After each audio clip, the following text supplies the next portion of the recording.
শিক্ষার্থীদের শ্রবণ শক্তির সঠিক বিকাশের জন্য প্রয়োজন। দেখুন, শিক্ষার্থীদের শ্রবণ শক্তির যদি আমরা সঠিক বিকাশ ঘটাতে চাই, একটা শিক্ষার্থীর অর্থাৎ শ্রবণ শক্তি মানে কি বলুন তো, সে শুনতে পাচ্ছে কিনা, অর্থাৎ শোনার যেটা শক্তি, শ্রবণ, কথন, পঠন, লিখন, এই ব্যাপারে ক্লাস অলরেডি দেওয়া আছে, দেখে না থাকলে অবশ্যই দেখে নেবেন। ঠিক আছে ভাই? অর্থাৎ কান দিয়ে শোনাকেই কিন্তু শোনা বলে না, কান দিয়ে শোনার মধ্যেই কিন্তু অনেক ফ্যাক্ট আছে ভাই। দ্যাট ইজ নোন অ্যাজ, আমরা যদি বলি তাহলে আমরা কি বলবো, concept is power. Concept is power. তো আপনারা কনসেপ্টটা খুব ভালো করে আগে বুঝে নেবেন। ঠিক আছে ভাই? কনসেপ্টটা ভালো করে বুঝলে, যদি কনসেপ্ট দেখে না তো অবশ্যই দেখে নেবেন। তো আজকে আমরা কনসেপ্ট নিয়ে ডিসকাস করবো না, যাতে করে অনেক ক্লাসটা লেংদি হয়ে যাবে। আজকে আমরা ডাইরেক্ট প্রশ্ন ডাইরেক্ট উত্তর করবো, সুতরাং সাথে থাকুন। শিক্ষার্থীদের শ্রবণ শক্তির সঠিক বিকাশের জন্য প্রয়োজন।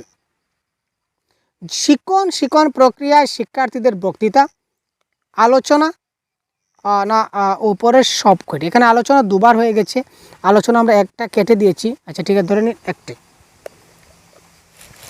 তো এখানে শ্রবণ শক্তি অর্থাৎ শিক্ষণ প্রক্রিয়ায় শিক্ষার্থীদের বক্তৃতাও তা দিতে পারে, অর্থাৎ তারা যদি বক্তৃতা দিতে পারে তার মানে সে শুনছে। যে যত, একটা কথা মনে রাখবেন, ভালো বক্তা হতে গেলে প্রথমে ভালো শ্রোতা হতে হয়। সে নিশ্চয়ই খুব ভালো করে শুনেছে, যার জন্য সে এবার ভালো করে বক্তৃতা দিতে পারছে। এবং আলোচনা, ডিসকাশন যদি সে খুব ভালো করে করতে পারে, তার মানে সে অন্য একজনের কথা খুব ভালো করে শুনতে পাচ্ছে, তার মানে সে এবার সবার সঙ্গে তাল মিলিয়ে সে আলোচনা করতে পারছে। সুতরাং উপরের সব কয়টি হবে এই ক্ষেত্রে কি কারেক্ট আনসার। পরবর্তী প্রশ্ন দেখি, একজন শিশু কিভাবে মাতৃভাষা শেখে? একটা শিশু কিভাবে মাতৃভাষা শিখবে? শোনার মধ্য দিয়ে, বলার মধ্য দিয়ে, লেখার মধ্য দিয়ে, নাকি প্রথাগত শিক্ষা পদ্ধতিতে? বলুন তো কারেক্ট আনসার কি? আপনারা কমেন্ট বক্সে জানান আমাদের সঙ্গে। যদি কোনো প্রশ্নে ডাউট থাকে তো অবশ্যই আমাদেরকে জানাবেন ভাই। ঠিক আছে? এই ক্লাসের পিডিএফ অলরেডি আমরা সহজগুরু অ্যাপে অলরেডি আমরা আপলোড করে দিয়েছি। যদি আপনি দেখে না থাকেন তাহলে অবশ্যই সহজগুরু অ্যাপে আপনি ডাউনলোড করে নেবেন এবং এখানে আপনি এই ক্লাসের পিডিএফটা পেয়ে যাবেন। ঠিক আছে ভাই? তো একটা শিশু কিভাবে মাতৃভাষা শেখে? শোনার মধ্য দিয়ে, বলার মধ্য দিয়ে, লেখার মধ্য দিয়ে, না প্রথাগত শিক্ষার মাধ্যমে? তো এটা কারেক্ট আনসার হবে শোনার মাধ্যমে। অর্থাৎ একটা শিশু যত ভালো করে শুনবে সে তত ভালো করে জিনিসটাকে শিখতে পারবে। নেক্সট,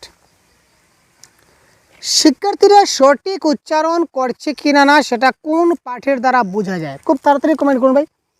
শিক্ষার্থীরা সঠিক উচ্চারণ করতে পারছে কিনা না সেটা আমরা কোন পাঠের দ্বারা বুঝতে পারি?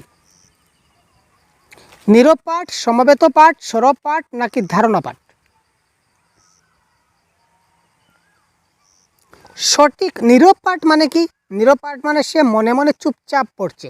সে যদি মনে মনে চুপচাপ পড়ে তাহলে সে উচ্চারণ সঠিক করছে না ভুল করছে আমি কি করে বলবো? সেটা সম্ভব না। সমবেত পাঠ মানে সবাই মিলেমিশে পাঠ করবে একসঙ্গে, সেটা সম্ভব না। সুতরাং কারেক্ট আনসার হবে সরব পাঠ। সরব পাঠ মানে কি ভাই? সরব পাঠ মানে হচ্ছে লাউড রিডিং, মানে জুড়ে জুড়ে পাঠ করা। তো একজন শিশু যদি জুড়ে জুড়ে পাঠ করে, সে লাউডলি যদি পাঠ করে, তাহলে আমি তার উচ্চারণটা খুব ভালো করে বুঝতে পারবো সে সঠিক উচ্চারণ করতে পারছে কিনা। সুতরাং correct answer is option number 3। বিনা ব্যয়ে বাধ্যতামূলক শিশুর শিক্ষার অধিকার আইন 2009 অনুযায়ী কোন বিবৃতিটি সঠিক? অর্থাৎ এখানে বলেছে আরটি অ্যাক্ট 2009 কথা, right two education act, right two education act 2009, অর্থাৎ রাইট টু এডুকেশন অ্যাক্ট বা শিক্ষার অধিকার আইন যে 2009, এই 9 অনুযায়ী বা ওই আইন অনুযায়ী নিচের কোন বক্তব্যটা সঠিক? বন্ধুত্বপূর্ণ এবং শিশুকেন্দ্রিক পদ্ধতি অনুসরণ করতে হবে। তারপর অতিরিক্ত কোচিংয়ের ব্যবস্থা থাকতে হবে। লেখাপড়া করতে না চাইলে শাস্তির ব্যবস্থা রাখতে হবে। মাতৃভাষার মাধ্যমে শিক্ষায় কম গুরুত্ব দিতে হবে। তো কারেক্ট আনসার এখানে কি হবে? আপনারা একটু ভাবুন এবং আমাদের সঙ্গে সঙ্গে খুব তাড়াতাড়ি কমেন্ট বক্সে জানান তো ভাই কারেক্ট আনসার কী হতে পারে খুব তাড়াতাড়ি। শিক্ষার অধিকার আইন 2009 আমরা সবাই জানি সেটা কি? সেটা হচ্ছে কি 6 থেকে 14 বছরের সকল শিশুদের বিনামূল্যে বাধ্যতামূলক শিক্ষা, অর্থাৎ সরকার প্রদত্ত একটা আইন। যেটা বলেছে এই আইনে, কি বলেছে ভাই, এই আইনে বলা হয়েছে যে 6 থেকে 14 বছর বয়সের যত শিশু আছে সবাইকে একদম ফ্রি, বিনা পয়সায় এবং বাধ্যতামূলক শিক্ষা গ্রহণ করতেই হবে। এটা শিশুর একটা মৌলিক অধিকার হয়ে দাঁড়িয়েছে। তো এই ক্ষেত্রে অতিরিক্ত কোচিংয়ের ব্যবস্থা, সেটা কোন খাতায় লেখা আছে ভাই, মুঠেই না।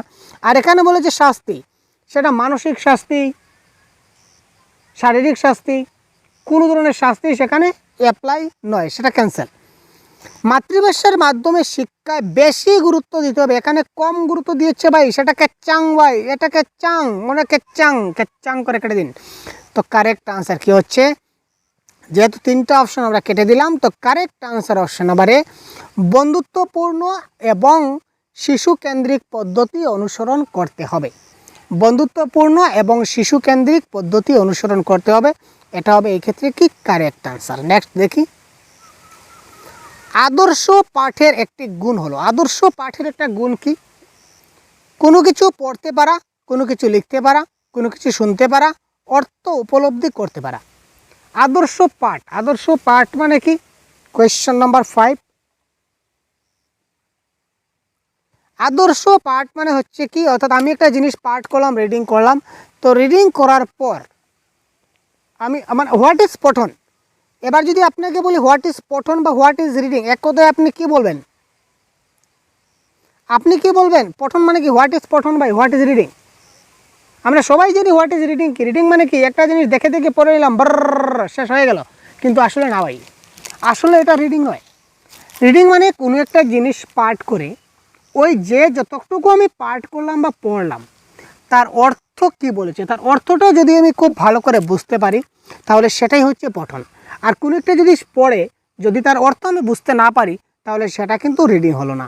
তো এটাই বলেছে কি, আদর্শ পাঠের একটা গুণ হলো কি, অর্থ উপলব্ধি করতে পারা। সুতরাং অপশন নাম্বার ডি এই ক্ষেত্রে হয়ে যাবে কি কারেক্ট আনসার। শিশুদের কলধ্বনি বা ব্যাবলিং কখন শুরু হয়, ব্যাবলিং, তো শিশুদের ব্যাবলিং শুরু হয় 6 মাস বয়সে, সেটা মনে রাখবে 6 মাস। আর যদি প্রশ্ন আসে শিশুদের কুইং কবে থেকে শুরু হয়, কুইং, কুইং, শিশুদের কুইং কবে থেকে শুরু হয়, এটা মনে রাখবে 6 উইক।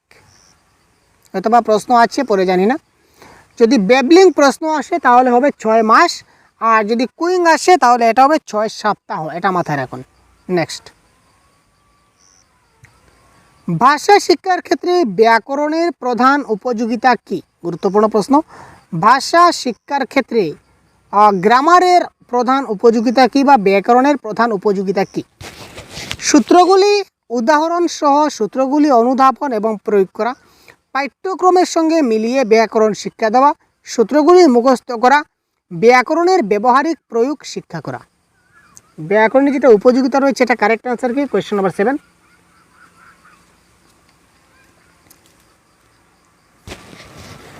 আমরা যে আরোহী পদ্ধতি, আচ্ছা সবচেয়ে কোন পদ্ধতিটা ভালো, বেস্ট পদ্ধতি হচ্ছে গ্রামার শিক্ষার ক্ষেত্রে, ব্যাকরণ শিক্ষার ক্ষেত্রে শ্রেষ্ঠ পদ্ধতি কোনটি, মনে রাখবেন আরোহী পদ্ধতি, ইন্ডাকটিভ মেথড। তো আরোহী পদ্ধতিতে কি বলেছে, প্রথমে উদাহরণ টু রুল, প্রথমে আমরা উদাহরণ দেব, তারপর আমরা নিয়মে যাব বা সূত্রে যাব, সংজ্ঞা যাব। তো এখানে কারেক্ট আনসার হবে উদাহরণ সহ সূত্রগুলি অনুধাবন এবং প্রয়োগ করা। প্রথমে উদাহরণ দেব, তারপর উদাহরণ থেকে আমরা সূত্রে যাব, তারপর আমরা কাজ চালাবো।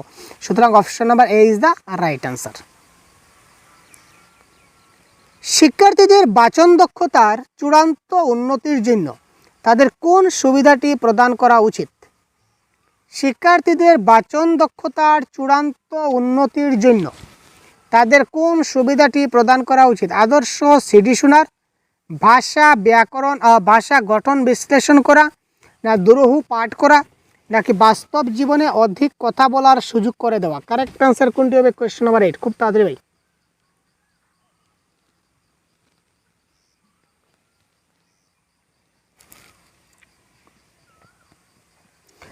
একটা কথা মাথায় রাখুন যে রিয়েল লাইফ, বাস্তব জীবনের সঙ্গে রিলেটেড যদি কোনো শব্দ আপনার অপশনে থাকে তাহলে এটাই কিন্তু কারেক্ট আনসার হবে। সুতরাং অপশন নাম্বার ডি এই ক্ষেত্রে হবে কারেক্ট আনসার, অর্থাৎ কি বাস্তব জীবনে অধিক কথা বলার সুযোগ করে দেওয়া, এই ক্ষেত্রে হবে কি আমার correct answer option number D. তারপর দেখে নেওয়া যাক, নিম্নের কোনটি জরুরি সাক্ষরতা স্তরে লক্ষ্য করা যায় না, ইমার্জেন্ট লিটারেসি স্টেজ। এবার কথা হচ্ছে ইমার্জেন্ট লিটারেসি স্টেজ মানে কি আগে জানতে হবে, যেটা কনসেপ্টের ক্লাসে আমরা বলেছি, তবু আবার বলে দিই আপনাদের। আর জরুরি সাক্ষরতা স্তর মানে আমরা যাকে বলি কি বলি ভাই, emergent literacy, emergent literacy stage. তো ইমার্জেন্ট লিটারেসি স্টেজ মানে কি, ধরুন একটা শিশু, ছাত্র বললে ভুল হবে, একটা শিশু সে বিদ্যালয়ে ভর্তি হয়নি, তো বিদ্যালয়ে ভর্তি হওয়ার আগেই দেখবেন তার ঘরে তার মা কিংবা বাবা কিংবা তার পাড়া প্রতিবেশী কিংবা ঘরে যেই থাকুন না কেন, তাকে মোটামুটি 1 2 3 বা ও আ ক খ এ বি সি ডি এইগুলোর ধারণা ও শিশুকে ঘরে দেওয়া হয়ে থাকে। একদম শিশু বাল্যকালে, একদম বাল্যকাল বলতে ভুল হয়, একদম শিশুকালে আর কি, ঠিক আছে, শিশুকালে অর্থাৎ স্কুলে ভর্তি হওয়ার আগে যে শিক্ষাটা শিশুদের দেওয়া হয়, যে সময়টা, এই সময়কে বলা হয় ইমার্জেন্ট লিটারেসি স্টেজ। তো নিচের কোনটা ইমার্জেন্ট লিটারেসি স্টেজে লক্ষ্য করা যায় না? আচ্ছা, এই সময় যখন শিশু একদম ছোটো থাকে, যখন সে স্কুলে যায় না, তখন তার বইয়ের প্রতি আগ্রহ থাকে। হ্যাঁ, নিশ্চয়ই থাকে, বইয়ের প্রতি শিশুর আগ্রহ থাকে, কিন্তু পড়ার জন্য নয়, বইটা ছেড়ার জন্য। ঠিক বললাম তো? ছোট শিশুদের বইয়ের প্রতি আগ্রহ থাকে, 100% থাকে। যত সুন্দর পিকচারওয়ালা বই দেবেন, ও খুব মনের আনন্দে বইটাকে ছিঁড়ে ফেরে, মানে চির পার করে দেবে, খুব আনন্দ পাবে বইটা ছিঁড়তে। তার মানে বইয়ের প্রতি তার আগ্রহ থাকবে। গল্প বর্ণনা এবং বা বলার ক্ষমতা, ঠিক আছে, দেখবেন অনেক প্রশ্ন করব, আপনার কাছে বলবে এই গল্প বলো, এই গল্প বলো, আপনি গল্প বলে শুনতে থাকবে, সেও কিছু তার আজনবী কিছু কাহিনী হয়তো বা শোনাবে, পে পে বা বু বু করবে, কি বলবে আপনি নিজেই বুঝবেন না, কিন্তু সে কিন্তু তার ভাষায় বর্ণনা করে যাচ্ছে, এটাও কারেক্ট। বিভিন্ন জিনিসের নাম জানা, এই সময় কিন্তু তাদের ঘরের মা বাবা যারা থাকেন তারা বিভিন্ন জিনিসের নাম তাকে জানিয়ে দেন, যে ওই জিনিসের ওই বস্তুর ওই নাম, তাই সে কিন্তু নাম জানে। কিন্তু শব্দ লেখার ক্ষমতা, এই সময় কিন্তু সে লিখতে পারে না। সে বলতে পারবে দ্যাট ইজ নারিকেল, দ্যাট ইজ কলা, দ্যাট ইজ পেঁপে, ঠিক আছে, এইগুলো জিনিস সে, যেমন মা বাবা, এগুলো সে বলতে পারে, কিন্তু মা বাবা সে লিখতে পারে না, তাই তো। সুতরাং শব্দ লেখার ক্ষমতা তার এই স্টেজে লক্ষ্য করা যায় না। সুতরাং correct answer is option number D. শিশুরা কোন ধ্বনি আগে আয়ত্ত করে? স্বাভাবিক কথা ভাই, আগে ব্যঞ্জন ধ্বনি, স্বরধ্বনি। শিশুরা আগে স্বরধ্বনি উচ্চারণ করে, স্বরধ্বনিকে বলা হয় কি বলা হবে, কুইং। স্বরধ্বনিকে বলা হয় কুইং, যেটা 6 সপ্তাহে শুরু হয়ে যায়। 6 সপ্তাহ থেকে শিশুরা কুইং করতে শুরু করে, ঠিক আছে ভাই, যেটাকে বলা হয় স্বরধ্বনি। নেক্সট, শিক্ষার্থী বানান ভুল করলে শিক্ষক হিসাবে আপনি কি করবেন? ইন্টারেস্টিং প্রশ্ন ভাই, তাড়াতাড়ি কমেন্ট করুন তো। শিক্ষার্থী বানান ভুল করলে আপনি কি করবেন? তাকে বকাবকি করবেন, ভুল বানান কেটে ঠিক বানান লিখবেন, বানানের কোথায় কি ভুল হয়েছে তা বুঝিয়ে দেবেন, না একেবারে এড়িয়ে যাবেন? এত সহজ প্রশ্ন কি বলবো ভাই। বকাবকি আমরা করি না, তৎক্ষণাৎ বানান কেটে ঠিক করে দিলে কতবার ঠিক করবো, যতবার কাটবো ততবারই সে ভুল করবে, কি দরকার ভাই, এড়িয়ে যাওয়া চলবে না। সুতরাং বানানের কোথায় কি ভুল হয়েছে তা বুঝিয়ে দেওয়া। সুতরাং কারেক্ট আনসার হচ্ছে option number C is the right answer. শিশুরা স্বাভাবিকভাবে ভাষা অর্জন করে যদি তাদের সামনে তুলে ধরা হয়। শিশুরা ভাষা অর্জন করে যদি তাদের সামনে তুলে ধরা হয়। আমরা কি তুলে ধরব? একই সময়ে কেবল একটি ভাষা, নিকটবর্তী পরিবেশে ব্যবহৃত একাধিক ভাষা, সম্পূর্ণরূপে ইলেকট্রনিক এবং মুদ্রণ মাধ্যম, সেই ভাষার ব্যাকরণগত গঠনশৈলী। এবার দেখুন কোয়েশ্চন নাম্বার 12 কী বলেছে। এখানে বলেছে ভাষা অর্জন মানে ল্যাঙ্গুয়েজ অ্যাকুইজিশন। তো ল্যাঙ্গুয়েজ অ্যাকুইজিশনে ইলেকট্রনিক বা মুদ্রণ মাধ্যম তো আসে না, আর ভাষা অর্জনে কিন্তু ব্যাকরণগত গঠনশৈলী আসে না, যেহেতু ল্যাঙ্গুয়েজ অ্যাকুইজিশনের কথা চলে আসছে। আমরা যখনই ল্যাঙ্গুয়েজ অ্যাকুইজিশন করব বা অ্যাকোয়ার করব তখন কিন্তু ব্যাকরণগত গঠনশৈলী আসে না।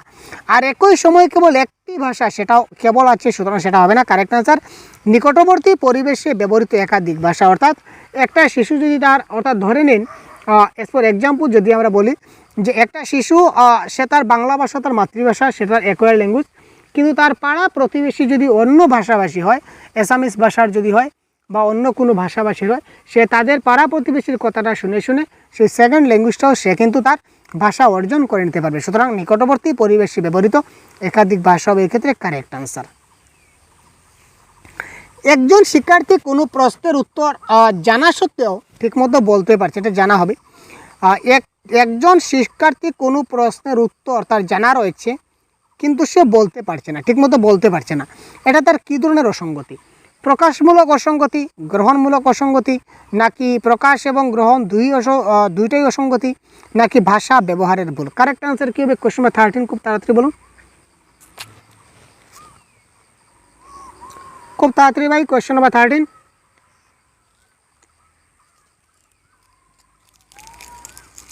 অর্থাৎ সে তার প্রশ্নের উত্তর তার জানা রয়েছে কিন্তু সে দিতে পারছে না।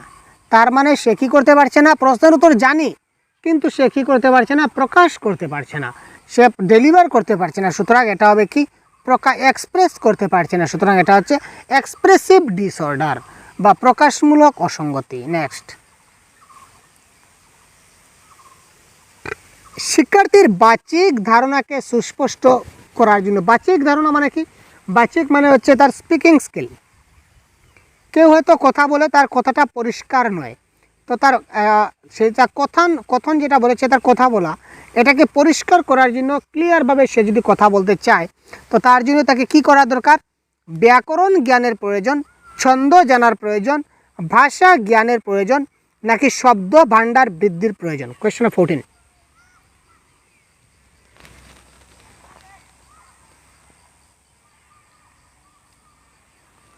এই ক্ষেত্রে কারেক্ট আনসার আমার হবে, একটা ছাত্র যদি বা যে কোনো কেউ যদি সেই ভাষা না জানে, তাহলে সে তার স্পিকিং স্কিল কিভাবে ডেভেলপ করতে পারবে? ঠিক আছে ভাই, সে কী করতে পারে? ভাষা জ্ঞান করতে পারে। আচ্ছা, ধরে নিন, অ্যাজ ফর এক্সাম্পল আমি যদি বুঝাই, তাহলে ধরে নিন আমি অ্যাসামিজ ভাষায় আমি খুব পরিষ্কারভাবে কথা বলতে চাই। ঠিক আছে, মই অসমীয়া অলপ অলপ পাৰোঁ, ইমান নাপাৰোঁ, কিন্তু আমি যদি সেই অসমীয়া ভাষাকে যদি খুব ভালো করে যদি আমি করতে চাই, তাহলে আমায় কী করতে হবে? অসমীয়া ভাষাটা আমার খুব ভালো করে জানতে হবে। যদি আমি অ্যাসামিজ ভাষাটা যদি আমি খুব ভালো করে জানতে পারি, তাহলেই তো আমি সেই অ্যাসামিজ ভাষাটা খুব ভালো করে আমি মানে ভাষা জ্ঞানটা নিতে পারবো। সুতরাং এই ক্ষেত্রে কারেক্ট আনসার আমার কী হবে? অপশন নাম্বার সি হবে এই ক্ষেত্রে কি কারেক্ট আনসার। তারপর কি আছে ভাই? ভাষা দক্ষতা শেখানো উচিত। ভাষা দক্ষতাটা কি করে শেখানো উচিত? পরিষ্কার ব্যাখ্যার মাধ্যমে, বিচ্ছিন্নভাবে, একীকরণ পদ্ধতিতে, নাকি অনুকরণের মাধ্যমে?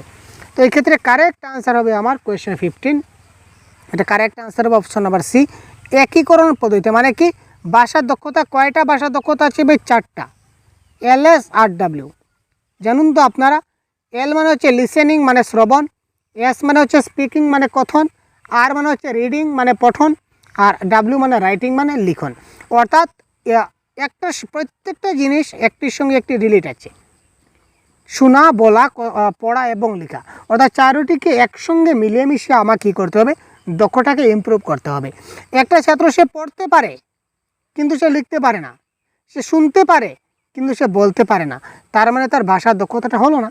তো ভাষার দক্ষতা আমায় শেখাতে হবে কীভাবে? একীকরণ পদ্ধতিতে 4টাকে একসঙ্গে মিলেমিশে আমাকে শেখাতে হবে। নেক্সট, ডিসলেক্সিয়া এক ধরনের কি?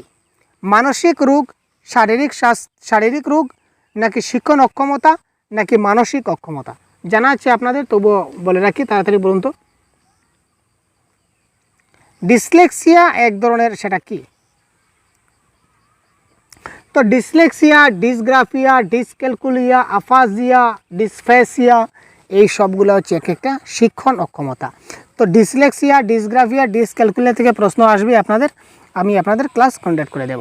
নেক্সট, বৈচিত্র্যপূর্ণ শ্রেণীকক্ষে একজন শিক্ষক কী করবেন? বৈচিত্র্যপূর্ণ শ্রেণীকক্ষ মানে কি? Diverse classroom. তো ডাইভার্স ক্লাসরুম মানে কি? কনসেপ্টের ক্লাসে বারবার বলা হয়েছে। তো বৈচিত্র্যপূর্ণ শ্রেণীকক্ষ বা ডাইভার্স ক্লাসরুম মানে যে একটা ক্লাসরুমে আপনার ধরে নিন 30 জন ছাত্র আছে। তো 30 জন মানে বিভিন্ন ধরনের ছাত্র আছে, কেউ গরিব আছে, কেউ ধনী আছে, কেউ সামাজিক মর্যাদাপূর্ণ আছে, কেউ সামাজিক মর্যাদাহীন আছে, কেউ উঁচু সম্প্রদায়ের আছে, কেউ নিচু সম্প্রদায়ের আছে, কেউ হিন্দু ধর্মের আছে, কেউ মুসলিম ধর্মের আছে, কেউ বুদ্ধ ধর্মের আছে। অর্থাৎ বিভিন্ন ধরনের কিন্তু রয়েছে। ঠিক আছে ভাই, বিভিন্ন ধরনের রয়েছে। সুতরাং এটাকে বলা হয় কি? বৈচিত্র্যপূর্ণ শ্রেণীকক্ষ। তো বৈচিত্র্যপূর্ণ শ্রেণীকক্ষে একজন ভাষা শিক্ষক তিনি কী করবেন? বৈচিত্র্যপূর্ণ শ্রেণীকক্ষে তিনি এই ধরনের যদি শ্রেণীকক্ষ হয়, তাহলে একজন শিক্ষকের কী করা উচিত? যাদের ভাষাগত অসুবিধা আছে তাদের বেশি গুরুত্ব দেওয়া উচিত, যারা উন্নত মেধাসম্পন্ন তাদের কম গুরুত্ব দেওয়া উচিত, শিক্ষক নিজের মতো শিক্ষণ চালাবেন, তারপর সবাইকে সমান গুরুত্ব দেবেন। তো বৈচিত্র্যপূর্ণ শ্রেণীকক্ষে কারেক্ট আনসার কী হবে? Question number 17। তো এই ধরনের যদি কন্ডিশন হয় আমার কী করতে হবে? সবাইকে সমান গুরুত্ব দিতে হবে, অর্থাৎ অপশন নাম্বার ডি হবে এই ক্ষেত্রে কারেক্ট আনসার। তো বৈচিত্র্যপূর্ণ শ্রেণীকক্ষে একজন শিক্ষক সবসময় সবাইকে সমান গুরুত্ব দিতে হয়। নেক্সট, শ্রেণীকক্ষে ভাষার ব্যবহারের ব্যাহত শিশুদের কিভাবে চিহ্নিত করা যায়? শ্রেণীকক্ষে ভাষার ব্যবহার ছাড়া শিশুদের আমরা কিভাবে চিহ্নিত করতে পারি? শিশুর মুখমণ্ডলের গঠনের অস্বাভাবিকতা দেখা যায়, শিশু মাঝে মাঝে শব্দ ছেড়ে দেয়, শিশুর বক্তব্য বুঝতে অসুবিধা হয়, নাকি সবগুলি? অর্থাৎ শিশুটা ভাষা ব্যবহার করতে তার সমস্যা হচ্ছে, এটা আমরা কিভাবে বুঝতে পারি? এক কথায় শেষ। কোয়েশ্চেন নাম্বার 18, যদি সে ভাষা ব্যবহার করতে পারে না, তার মানে তার মুখমণ্ডলে অস্বাভাবিকতা দেখা দিতে পারে, এটা কারেক্ট। শিশু মাঝে মাঝে শব্দ ছেড়ে দেবে, এটাও কারেক্ট। ভাষা ব্যবহার করতে পারছে না, তার মানে সে তো শব্দ ছাড়বেই, যেটা পারছে না সেটা চলে যাবে স্কিপ করে। তারপর শিশুর বক্তব্য বুঝতে অসুবিধা হবে, অর্থাৎ সে কী বলছে আমি খুব ভালো করে বুঝতে পারছি না। সুতরাং উপরের সবগুলি হবে এই ক্ষেত্রে কী ভাই? Correct answer. ভাষার অসঙ্গতি আছে এমন শিক্ষার্থীকে কোনো প্রশ্নের উত্তর দেওয়ার জন্য শিক্ষক কী করবেন? একটা শিশুর ধরে নিন ভাষার অসঙ্গতি আছে, মানে ভাষার সমস্যা আছে, হয়তো বা সে প্রকাশ করতে পারে না বা সে গ্রহণ করতে পারে না, যে কোনো একটা থেকে দুটা থেকে একটা তো হবেই। তো এই ক্ষেত্রে একজন শিক্ষার্থীকে কোনো প্রশ্নের উত্তর দেওয়ার আগে কী করতে হবে? তাকে নির্দিষ্ট সময় দিতে হবে, যে এই সময়ের মধ্যে তোমাকে করতে হবে। তাকে বেশি সময় দিতে হবে, অল্প সময়ের মধ্যে উত্তর দেওয়ার কথা বলতে হবে। অল্প সময়ের মধ্যে উত্তর দিতে না পারলে শিক্ষক উত্তরটা বলে দেবেন। তো কোয়েশ্চেন নাম্বার 19 কারেক্ট আনসার কী হবে? যাদের একটু সমস্যা আছে তাদেরকে আমরা কি করি? সদা সর্বদা একটু বেশি সময় প্রদান করি, যাতে করে সে একটু সময় নিয়েও যাতে করে কাজটা পরিপূর্ণ করতে পারে। ঠিক আছে, শিক্ষার্থীদের বাক্য শেখানোর পদ্ধতি হলো, একটা শিক্ষার্থীকে যদি আমরা বাক্য শেখাতে যাই তো তাকে আমরা কিভাবে বাক্য শেখাতে পারি? শিক্ষার্থীদের বাক্য শেখানোর পদ্ধতি কী? বোর্ডে নির্বাচিত বাক্যগুলি বড় বড় হরফে লেখা হয়, শিক্ষক বাক্যগুলি সঠিক উচ্চারণে পড়বেন এবং শিক্ষার্থীদের মনোযোগ সহকারে তা শুনবেন। শিক্ষক শিক্ষার্থীদের দিয়ে একটি বাক্য বারবার উচ্চারণ করাবেন এবং লক্ষ্য রাখবেন যাতে শিক্ষার্থীরা সঠিক উচ্চারণ করে, সেদিকে নজর রাখবেন। তো কারেক্ট আনসার কোনটা হবে? Question number 20।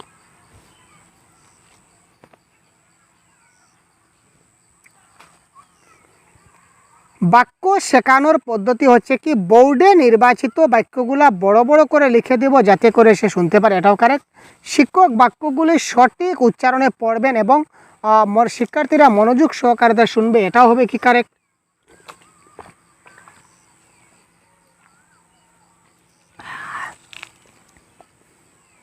শিক্ষক শিক্ষার্থীদের দিয়ে একটা বাক্য বারবার উচ্চারণ করাবেন এবং লক্ষ্য রাখবেন যাতে শিক্ষার্থীরা সঠিক উচ্চারণ করে, সেদিকে নজর রাখবেন, এটাও কারেক্ট। সুতরাং কোয়েশ্চেন নাম্বার ডি উপরের সবগুলি হবে এক্ষেত্রে কি? Correct answer. আচ্ছা, সংশোধনমূলক শিক্ষা কাদের জন্য ভাই? কাদের জন্য বুঝলাম না ভাই? রিমিডিয়াল টিচিং, রিমিডিয়াল টিচিং জানা আছে ভাই? রিমিডিয়াল টিচিং নিশ্চয়ই জানা আছে ভাই। জানা না থাকলে এক্ষুনি সহজ গুরু চ্যানেলে কনসেপ্ট ক্লাস দেওয়া আছে, তাড়াতাড়ি দেখে আসুন, চট করে যান, পট করে দেখে আসুন, প্লে লিস্ট দেওয়া আছে ভাই। একদম কনসেপ্ট একদম ধাড় ক্লিয়ার হয়ে যাবে ভাই। কনসেপ্ট ইজ পাওয়ার ভাই। দেখুন এই প্রশ্নের কারেক্ট আনসার কি হয়?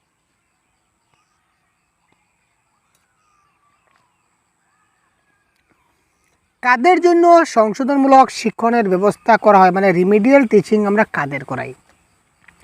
আমি একটা ক্লাসে গেলাম, ক্লাসে গিয়ে আমি পড়ালাম, পড়ানোর পর একটা অ্যাসেসমেন্ট করলাম, অ্যাসেসমেন্ট করে দেখলাম যে যারা একদম পারছে না, তারা পারছে না, তো তাদের জন্য আমি কী করবো? আলাদাভাবে একটা ক্লাস নেব, তাদেরকে আলাদাভাবে বুঝিয়ে দেবো। যে তারা পারেনি তাদেরকে আবার পারা যাতে পারে সেই প্রচেষ্টা নিয়ে তাদেরকে অন্যভাবে আমি ক্লাস করে বুঝিয়ে দেবো। That is called remedial teaching বা সংশোধনমূলক শিক্ষা। এক কথায় বুঝালাম, আর ডিটেলস আপনারা পাবেন চ্যানেলে দেখে নেবেন। তো বিদ্যালয়ের সকল শিক্ষার্থীর জন্য, শ্রেণীকক্ষে পিছিয়ে পড়া শিক্ষার্থীদের জন্য, শ্রেণীকক্ষে এগিয়ে থাকা শিক্ষার্থীদের জন্য, নাকি স্কুল ছুট শিক্ষার্থীদের জন্য? কোনটা হবে কারেক্ট আনসার? 21।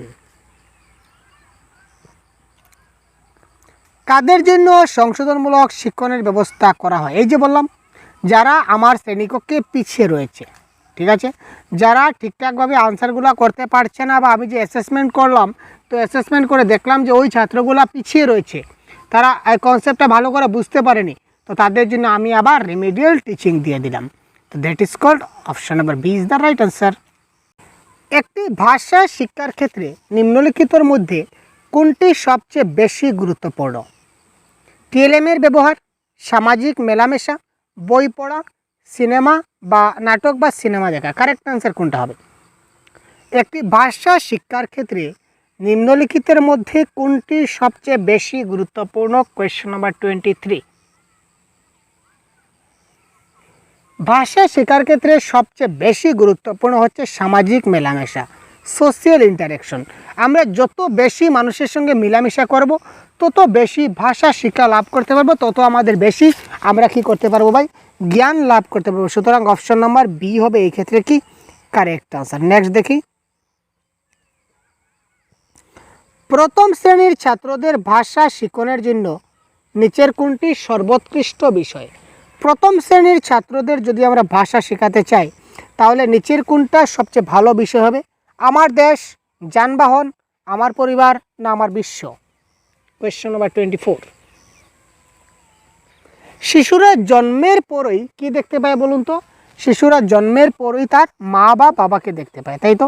শিশু জন্মের পর তার মা বাবাকে দেখতে পায় স্বাভাবিকভাবে। তো সে মা বাবাকে যদি দেখতে পায়, তো মা বাবা কার অংশ? একটা পরিবারের অংশ। সুতরাং শিশু সর্বপ্রথম ভাষা শিক্ষণের সবচেয়ে বড় বিষয় হচ্ছে তার পরিবার। তার পরিবার থেকে তার ভাষা শিক্ষণটা শুরু হয়। ভাষা শিক্ষণের অন্যতম উদ্দেশ্য কি? Question number 25। ভাবের আদান প্রদান সম্পর্কে শিক্ষা দেওয়া, ভাষার নিয়মকানুন জেনে ভাষা ব্যবহার করা, পরীক্ষায় বেশি নম্বর পাওয়ার ব্যবস্থা করা, ব্যাকরণ সম্পর্কে সচেতন হওয়া। প্রথমত পরীক্ষায় বেশি নম্বর পাওয়া সেটা কোনো ক্ষেত্রেই শুদ্ধ নয়, আর ব্যাকরণ সম্পর্কে শুধু সেটা বলতে পারি না। এখানে দেখুন ভাষা শিখন বলেছে, মানে কি ল্যাঙ্গুয়েজ লার্নিং। তো যদি ল্যাঙ্গুয়েজ লার্নিং হয়, ভাষা শিখন হয়, তাহলে ভাষার নিয়মকানুন জানতে হবে। আর যদি ল্যাঙ্গুয়েজ অ্যাকুইজিশন হয়, এবার প্রশ্নে যদি বলা হতো যে ভাষা অর্জনের একটা উদ্দেশ্য কি, তাহলে কারেক্ট আনসার হতো ভাবের আদান প্রদান সম্পর্কে শিক্ষা দেওয়া। জিনিসটা কনসেপ্ট ক্লিয়ার করুন। যদি ভাষা শিখন দিয়েছে আমাদের, তাহলে হবে ভাষার নিয়মকানুন। অর্থাৎ ল্যাঙ্গুয়েজ লার্নিং যখন করব, ভাষা যখন শিখব, তখন আমরা দ্বিতীয় ভাষাটাকে শিখি। তো যখন আমরা দ্বিতীয় ভাষা শিখব, তখন কি হবে? তার ভাষার নিয়মকানুনগুলো জেনে ভাষা ব্যবহার করতে হবে। আর এখানে যদি ভাষা শিখন না দিয়ে প্রশ্নে যদি ভাষা অর্জন দিয়ে দিত, তাহলে এখানে correct answer option number A হতো। কারণ ভাষা অর্জনে কিন্তু নিয়মকানুন ভ্যালু নেই, নিয়মকানুন লাগে না। অর্থাৎ ভাবের আদান প্রদানের জন্য শিক্ষা দেওয়া, দ্যাট ইজ কল্ড ভাষা অর্জন। আর ভাষা শিখন হলে আমাদের correct answer option number B. নিম্নোক্ত কোন উপকরণটি দ্বারা শিক্ষার্থীরা অত্যন্ত সহজে পাঠ্য বিষয় আয়ত্ত করতে পারবে? দৃশ্য শ্রাব্য উপাদান, দৃশ্যযোগ্য না শ্রবণযোগ্য, নাকি কোনোটাই নয়? Question number 26। তো যে জিনিস দেখুন, আমরা একটা জিনিস দেখুন, আপনি বই পড়ছেন, ঠিক আছে, আপনি বই পড়ছেন, ধরে নিন আপনি একজন ছাত্র, আপনি বই পড়ছেন। তো সম্পূর্ণ বইটা আপনি পড়ছেন, ধরে নিন 3 ঘন্টা আপনি বই পড়ছেন, 3 ঘন্টা আপনি বই পড়ছেন, আর 3 ঘন্টা আপনি সিনেমা বা সিরিয়াল দেখছেন। কোনটা আপনার সবচেয়ে বেশি মনে থাকবে ভাই? 3 ঘন্টা আপনি কন্টিনিউ বই পড়ছেন, আর 3 ঘন্টা আপনি সিনেমা দেখছেন বা সিরিয়াল দেখছেন, কোনটা আপনার বেশি মনে থাকবে? 2 দিন পর আপনি আপনার বন্ধুকে বা বান্ধবীকে গল্প করতে পারবেন যে জানিস কালকে আমি এই বইটা পড়েছিলাম, এই বই এই তথ্য ছিল, সেটা বলতে পারবেন ভালো করে? না বলতে পারবেন জানিস এই সেদিন খুব বাম্পার বড়িয়া সিনেমা ছিল রে, এই সিরিয়ালটা কি ছিল রে, ইস এমন সময় কারেন্টটা চলে গেল, কি বলবো তোকে জানিস। মানে দেখুন, এই যে যখন আমরা সিনেমা দেখব বা সিরিয়াল যখন টিভিতে দেখি, তখন জিনিসটা আমাদের সবচেয়ে সহজে মানে মনে থাকে। আর জেনারেলি রিডিং পড়ে আমাদের ততটুকু মনে থাকে না। সুতরাং এখানে কারেক্ট আনসার হবে দৃশ্য শ্রাব্য উপাদান। তো দৃশ্য শ্রাব্য উপাদানের একটা উদাহরণ, সিম্পল উদাহরণ হচ্ছে কি, এই যে টেলিভিশন বা টিভি আপনারা বলতে পারেন। সে টিভি কিন্তু আমাদের বলে, টিভির মধ্যে আমরা শুনতে পাই আবার দেখতেও পাই, কম্পিউটারও সেম, দেখতেও পাই শুনতেও পাই। সুতরাং এটা হচ্ছে কি আমাদের দৃশ্য শ্রাব্য উপাদান। ক্লিয়ার ভাই? ক্লাসটা ভালো লাগছে? যদি ভালো লেগে থাকে অবশ্যই ভাই চ্যানেলকে সাবস্ক্রাইব করবেন। যদি ভালো লেগে থাকে অবশ্যই চ্যানেলটাকে সাবস্ক্রাইব করে সাথে থাকুন। পরবর্তীতে এই ধরনের ক্লাস পাবেন ভাই প্রতিনিয়ত, এবং পরবর্তীতে কী ধরনের ক্লাস চাই সেটা কমেন্ট বক্সে জানাতে বলবেন না। ভাষার বাকপটুতা গড়ে তোলা যেতে পারে ছাত্রদের সঙ্গে কথা বলে। ছাত্ররা যদি বুঝতে না পারে তবে তাদের শান্তভাবে বসতে বলে, ভুল চিহ্নিত করে সেগুলিকে তৎক্ষণাৎ ঠিক করে দিয়ে যোগাযোগের মাধ্যম হিসাবে ভাষাকে ব্যবহার করার সুযোগ তৈরি করে। তো কোয়েশ্চন নাম্বার 26,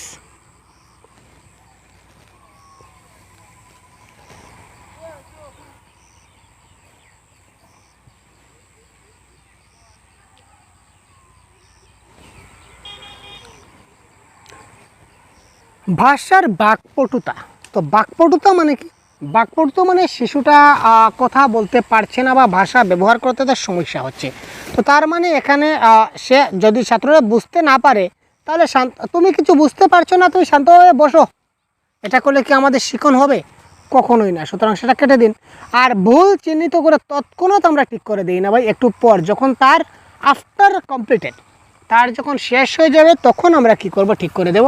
তার আগে আমরা কি করি না, তৎক্ষণাৎ ঠিক করি না, সুতরাং সেটাও ক্যান্সেল। তারপর কি ছাত্রদের সঙ্গে কথা বলার থেকে আমাদের ভালো বেস্ট আনসার হবে অপশন নাম্বার ডি, যোগাযোগের মাধ্যম হিসাবে ভাষাকে ব্যবহার করার সুযোগ তৈরি করা। অর্থাৎ যোগাযোগে দুজন তিনজন বা সামাজিক মিলামিশা যাকে বলা হয়, তাকে সামাজিক মিলামিশা তাকে ছিটিয়ে দিলাম, সে যাতে সামাজিক মিলামিশা করে যোগাযোগের মাধ্যমে সে যাতে মানে ভাষাটা অটোমেটিক্যালি শিখতে পারে। Option number D is the right answer. যখন কোনো রকম অনুশীলন ছাড়াই সরাসরি ভাষা শেখানো হয় তখন তাকে কি বলা হয়? কোনো উইদাউট অনুশীলন ডাইরেক্ট সে ভাষা তাকে শেখানো হলো, তখন সেটাকে আমরা কি বলবো? সেটাকে বলা হয় ভাষার আয়ত্তীকরণ, অর্থাৎ ল্যাঙ্গুয়েজ অ্যাকুইজিশন। ল্যাঙ্গুয়েজ অ্যাকুইজিশনে কী হয় ভাই? ল্যাঙ্গুয়েজ অ্যাকুইজিশনে শিশুরা খুব তাড়াতাড়ি ভাষা শিখে নিতে পারে। বর্তমান সময়ে বাংলা ভাষার প্রতি শিশুর ইতিবাচক মনোভাব গড়ে তোলার জন্য আপনি শিক্ষক হিসাবে কী পদক্ষেপ নেবেন? বর্তমান সময়ে বাংলা ভাষার প্রতি শিশুর ইতিবাচক মনোভাব মানে পজিটিভ রেসপন্স গড়ে তোলার জন্য আপনি শিক্ষক হিসাবে কী পদক্ষেপ নেবেন? বাংলা ভাষা সম্বন্ধীয় বিভিন্ন প্রজেক্ট তাকে তৈরি করতে দেবেন। Question number 29। তো এত ছোটো শিশু যদি হয়ে থাকে প্রজেক্টে কাজ করতে পারবে না। গ্রন্থাগার, তো গ্রন্থাগার সব জায়গায় নাও থাকতে পারে। সাহিত্যিকদের জীবনী পড়তে পড়তে বোরিং হয়ে যাবে, কেটে দিন। প্রতিদিন শ্রেণীকক্ষে পাঠদানের সময় গল্পচ্ছলে বিভিন্ন বিখ্যাত লেখকের লেখা থেকে পাঠ দেবেন। অর্থাৎ ডেইলি বেসিসে তাকে আমরা ক্লাস করাতে হবে, একটু একটু করে তার মাথায় ঢালতে হবে।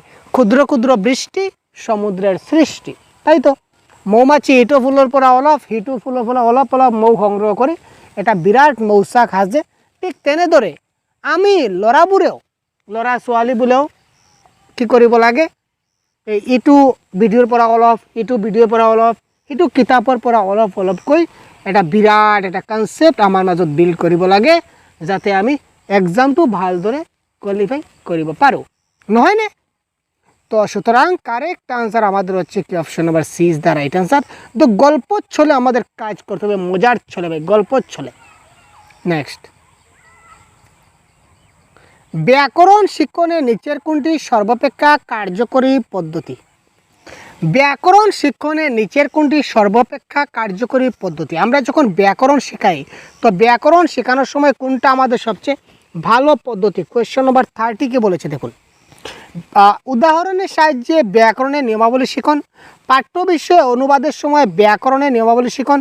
একটি বিশেষ ব্যাকরণ বই থাকবে না, ব্যাকরণের নিয়মাবলী বোঝানোর সময় প্রসঙ্গক্রমে ইয়েস। আপনারা দেখুন, আপনারা ক্লাস 6-এর কিংবা 7-এর কিংবা 8-এর একটা বই, বাংলা সাহিত্য বই নিয়ে নেবেন। একটা চ্যাপ্টার শেষ হবে, চ্যাপ্টার শেষ হওয়ার পর দেখবেন ভাষা বিচার বলে আছে। তো ভাষা বিচারে একটা টপিক সন্ধি বিচ্ছেদ থেকে কিছু সামান্য জিনিস দেওয়া আছে। তারপর আরেকটা চ্যাপ্টার করলেন, আরেকটা চ্যাপ্টার আপনি পেজটা, এই চ্যাপ্টারটা শেষ হলো। তো এই চ্যাপ্টার শেষ হওয়ার পরে দেখবেন ভাষা বিচার বলে কারকের কিছু ছোটো ছোটো টপিক দেওয়া আছে। অর্থাৎ এই যে এটাকে বলা হয় কি প্রসঙ্গক্রমে ব্যাকরণ শিখন। এই ক্লাসে আমরা প্রসঙ্গক্রমে ব্যাকরণটা শিখব, ব্যাকরণ নিয়মাবলী বোঝানোর জন্য। নেক্সট, ভাষা শিক্ষার ক্ষেত্রে শিক্ষকের পাঠদানটা শিক্ষক কেন্দ্রিক হবে, পাঠ্যপুস্তক কেন্দ্রিক হবে, না নৈর্ব্যক্তিক হবে, নাকি শিক্ষার্থী কেন্দ্রিক হবে? আমরা সবাই কিন্তু এই প্রশ্নের কারেক্ট অ্যান্সার জানি, তারপরেও আপনারা কমেন্ট বক্সে যদি ভুল আনসার করেন তাহলে কিন্তু হলো না ভাই।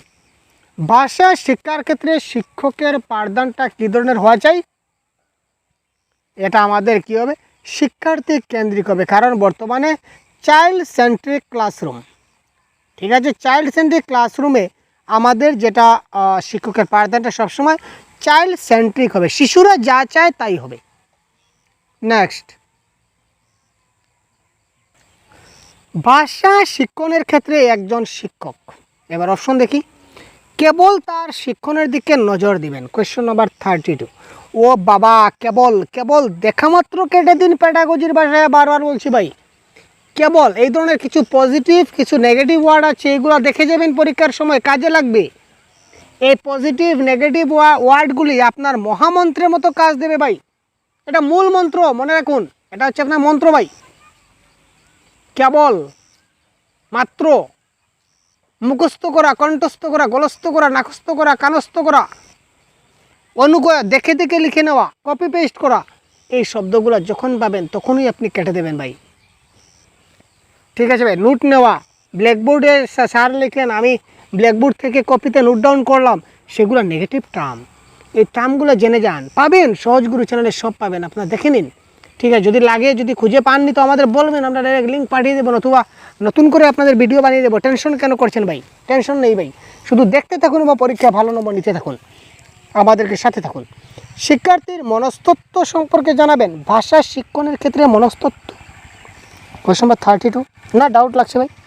শিক্ষার্থীর মনস্তত্ত্ব এবং তার সামাজিক অবস্থান জানতে হবে। সুতরাং মনস্তত্ত্ব এবং সামাজিক অবস্থান correct answer, option number C. ভাষা শিক্ষণের নীতি বলতে কী বোঝায়? দেখুন, ভাষা শিক্ষণের নীতি বলে একটা টপিক আছে, এই টপিকটা আমরা কমপ্লিট করেছি।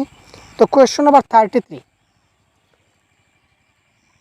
শিক্ষণ পদ্ধতিকে বোঝায়, শিক্ষণ কৌশলকে বোঝায়, শিক্ষণ পদ্ধতি এবং কৌশল উভয়কে বোঝায়, শিক্ষণ সম্পর্কে সামগ্রিক চিন্তাকে বোঝায়। তো এটা কারেক্ট আনসার কী হবে? Question number 33। এটা ভাষা শিক্ষণের নীতি বলতে আমরা কী বুঝি? কোয়েশ্চন নাম্বার 33, তাড়াতাড়ি বলুন।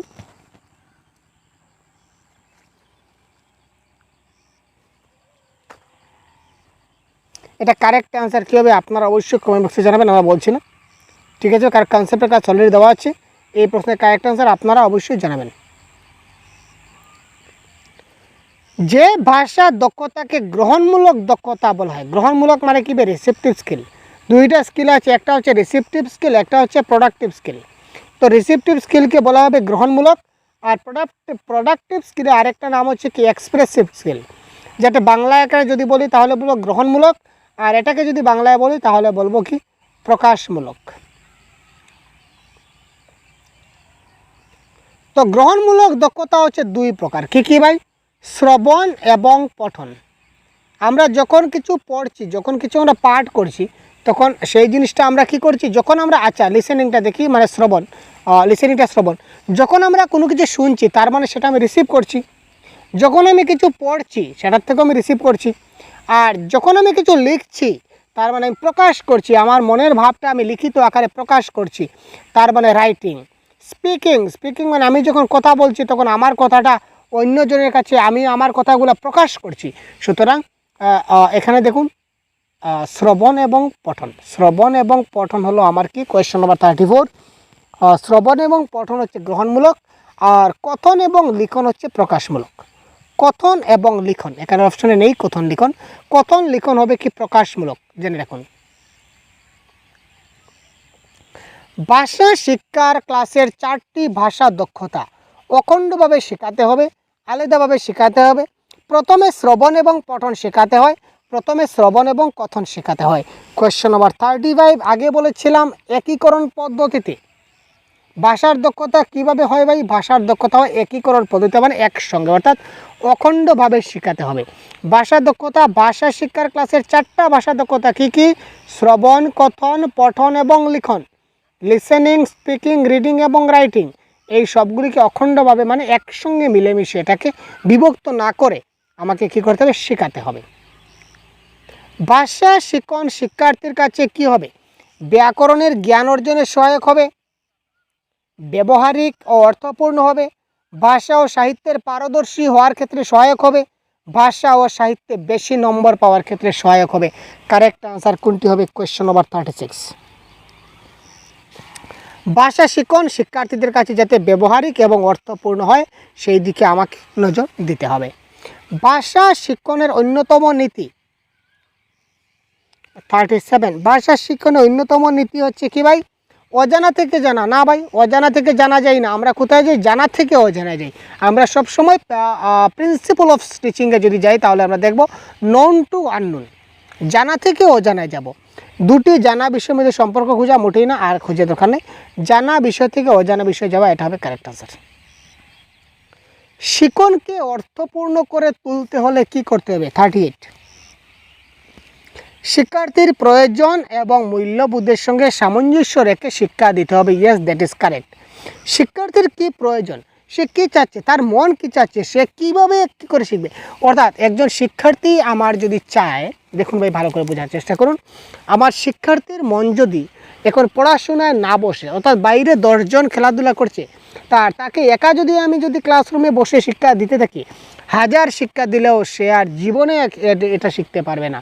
তার অনেক কষ্ট হবে, বোরিং লাগবে, পড়াটা আনন্দজনকভাবে হবে না। তাকে এই খেলার মাধ্যমে আমি শেখাবো, অর্থাৎ তার প্রয়োজন এখন খেলা, আর আমার উচিত তাকে শেখানো। অর্থাৎ সে খেলার মাধ্যমে তখন যদি আমি তাকে শিখিয়ে দিই, সে টেরই পাবে না যে শিখে গেছে। সে ভাববে যে আমি খেলছি, কিন্তু আসলে আমার যেটা করণীয় কাজ আমি তো করে দিয়েছি। আমার করণীয় কী কাজ ভাই? এই যে টিচার, এই যে শিক্ষক হিসাবে আমার উচিত কি? আমার উচিত হচ্ছে ছাত্রদেরকে শেখানো। তো আমি ছাত্রকে শিখিয়ে দিয়েছি, আমার কাম খতম। ঠিক আছে? তো এই ক্ষেত্রে কারেক্ট আনসার হবে তার প্রয়োজন এবং মূল্যবোধের সঙ্গে সামঞ্জস্য রেখে শিক্ষা দিতে হবে, এটা হবে এই ক্ষেত্রে কারেক্ট আনসার।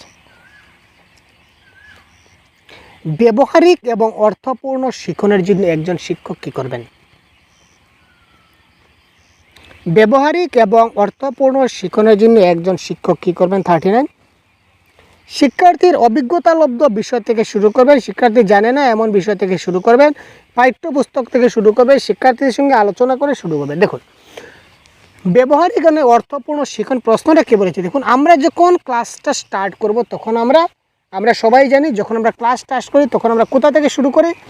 আমরা পি কে থেকে শুরু করি। এবার পিকে মানে কি? পিকে মানে কি? পিকে মানে হচ্ছে প্রিভিয়াস নলেজ। যখন আমরা ক্লাসে যাই, একটা ক্লাস যখন স্টার্ট করি, তখন যে টপিক নিয়ে আমরা ক্লাসটা স্টার্ট করতে যাচ্ছি, তো এই টপিক সম্বন্ধে সেই ছাত্রের বা এই ক্লাসের শিক্ষার্থীর কোনো প্রিভিয়াস নলেজ আছে কি না, এটা আমরা যাচাই করব। এটা আমাদের যাচাই করা উচিত।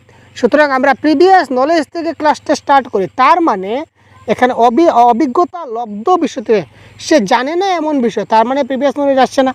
পাঠ্যপুস্তক মানে প্রিভিয়াস নলেজ নয়, তাদের সঙ্গে আলোচনা ডিসকাশন করা নয়। সুতরাং তাদের অভিজ্ঞতা লব্ধ বিষয় থেকে আমাকে কি করতে হবে? শুরু করতে হবে। ভাষা শিক্ষার মূর্ত ধারণা থেকে বিমূর্ত ধারণা। ওয়াও ভাই, মূর্ত ধারণা থেকে বিমূর্ত ধারণায় পৌঁছানোর একটা উপায়, ব্যাকরণের সূত্র, একজন শিক্ষকের বিস্তৃত ব্যাখ্যা, পাঠদানের সময় প্রশ্ন উত্তর না ভাষা সংক্রান্ত খেলা। Question number 40। এটা হচ্ছে একটা ভাষা সংক্রান্ত খেলা আমরা বলতে পারি।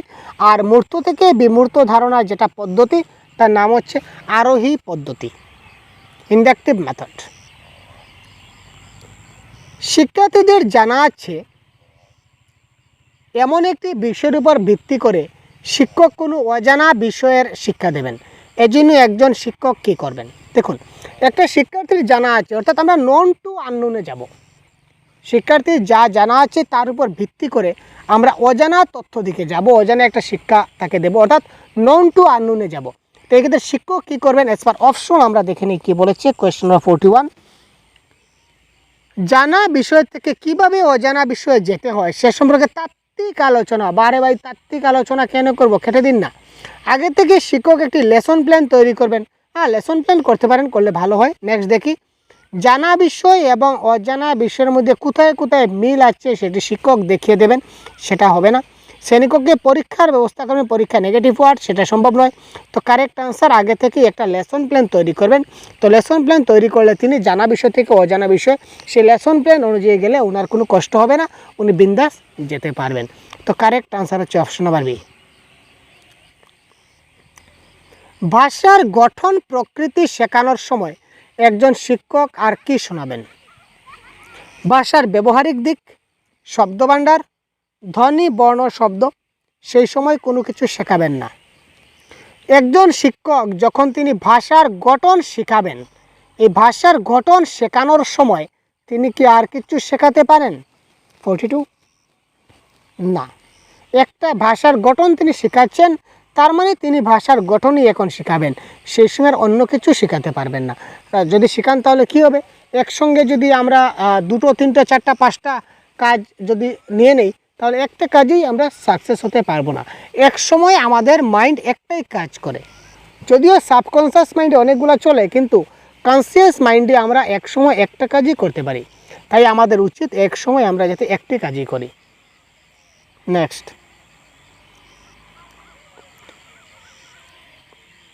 শিখনের একটি সাধারণ বৈশিষ্ট্য হলো লার্নিংয়ের একটা ফিচার্স বা ক্যারেক্টারিস্টিক্স কি? প্রথমবার সঠিকভাবে শেখা যতটা সহজ, পুনরায় শেখা ততটা সহজ নয়। প্রথমবারের তুলনায় পুনরায় শেখা অনেক বেশি সহজ। প্রথমবার যদি শেখা যদি সহজ হয় তবে পুনরায় শেখাও সহজ। প্রথমবার শেখা যদি কঠিন হয় পুনরায় শেখাও কঠিন। তো কোয়েশ্চন নাম্বার 43 এর কারেক্ট আনসার কী হবে?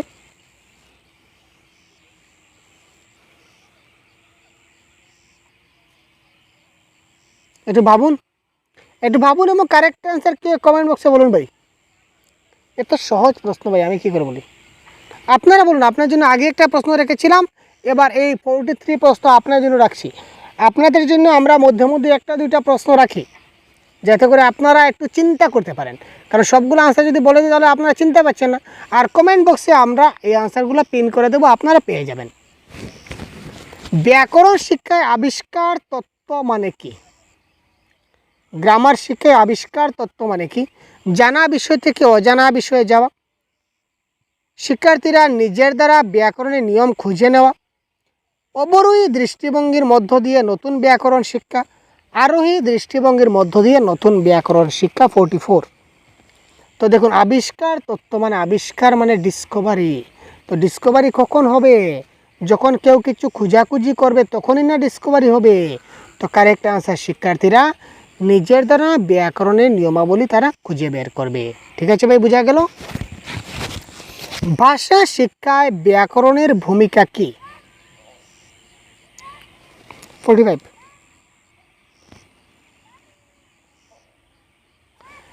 অত্যন্ত গুরুত্বপূর্ণ, কারণ ব্যাকরণ না জানলে ভাষা শিখন সম্ভব নয়। কে বলেছে ভাই ব্যাকরণ না জানলে ভাষা শিক্ষক সম্ভব নয়? এটা ভুল।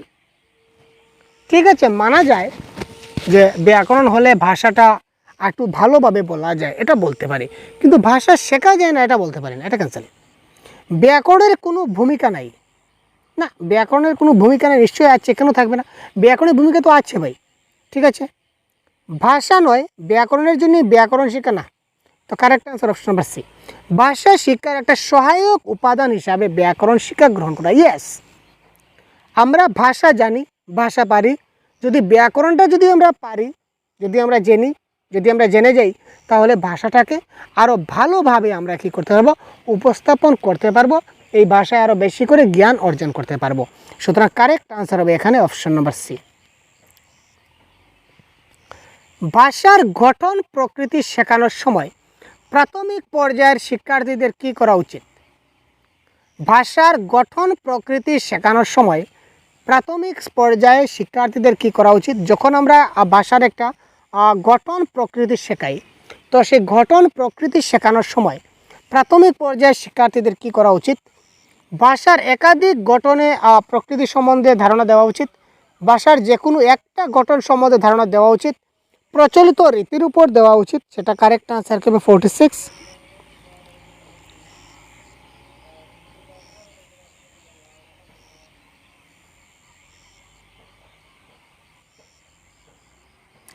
প্রচলিত রীতির গঠন প্রকৃতি কেবল বারবার সহজ ভাষায় তাকে শেখানো উচিত। ভাষার গঠন প্রকৃতি শেখানোর সময় প্রাথমিক পর্যায়ে শিক্ষার্থীদের কী করা উচিত? শিক্ষার্থীদের সেটাকে সহজ ভাষায় শেখানো উচিত। ঠিক আছে ভাই, এখানে কেবলটা কেটে দেবেন, কেবলটা কাটলে সুন্দর হবে। প্রচলিত রীতির গঠন প্রকৃতিটাই, অর্থাৎ একটা রীতি রয়েছে তো ভাষা গঠনের, তো গঠনের যেটা রীতি রয়েছে রীতি অনুযায়ী আমরা তাকে খুব সহজে এই ভাষার গঠনটা যাতে শেখাতে পারে এইদিকে চেষ্টা করব। নেক্সট, ভুল সংশোধনের ব্যাপারে একজন শিক্ষকের মনোভাব কেমন হওয়া উচিত? একজন ছাত্র যদি ভুল করে তো শিক্ষক চাইবেন সেই ভুলটা যাতে সংশোধন করা যায়, তো সেই ভুলটা সংশোধন করার ব্যাপারে একজন শিক্ষকের মনোভাব কেমন হওয়া উচিত? শিক্ষক কঠোর হবেন না? কঠোর হবেন না। উনি কঠোর হলে সংশোধন করতেই পারবেন না। ভুল একটা স্বাভাবিক ঘটনা, শিক্ষক ভুলের ব্যাপারে কোনো গুরুত্বই দেবেন না। আর এই গুরুত্ব না দিলে কী করে চলবে? শিক্ষার্থী ভুল লিখে গেল আর শিক্ষক মশাই মার্ক দিয়ে দেবেন, সেটা কি সম্ভব? মোটেই না, ক্যান্সেল। শিক্ষক প্রতিটি ভুল সংশোধন করে দেবেন, হ্যাঁ দেবেন, কিন্তু সমস্যা আছে, তাকে ভুল আবার বলে দিতে হবে। তো তার মানে এখানে কারেক্ট আনসার হবে শিক্ষক সংবেদনশীল হবেন।